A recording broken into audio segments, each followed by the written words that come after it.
We rebuilt this original iPod video 4 years ago now, first by upgrading it to SD card storage, then replacing the screen, the top case, the wheel, and the battery. Since that update, it has performed really well, but a combination of leaving it plugged in all the time and occasionally not using it for long stretches of time finally got the better of that first replacement battery. To swap batteries, you first need to open your device and then carefully pop the ZIF connector open. Remove the old battery, being careful not to disturb any other ribbon cables.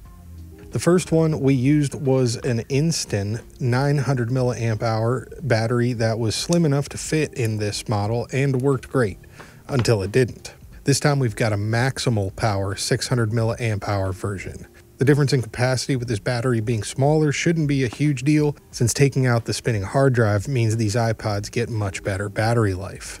Attach the new battery and close that ZIF connector again, then replace the old adhesive and carefully close things back up. It really only takes a couple of minutes once you know what to look for. The two plastic tools included with this battery are all you need to both open your iPod and operate the ZIF connectors. But if you do have a needle nose tweezers like I used in this video, it does make things pretty easy.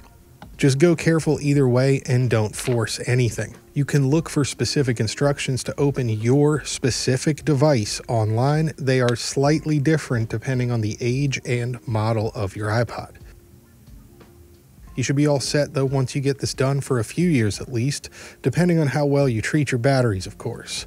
Less time plugged in for this one in the future, I think. That's all for now. Thanks for watching.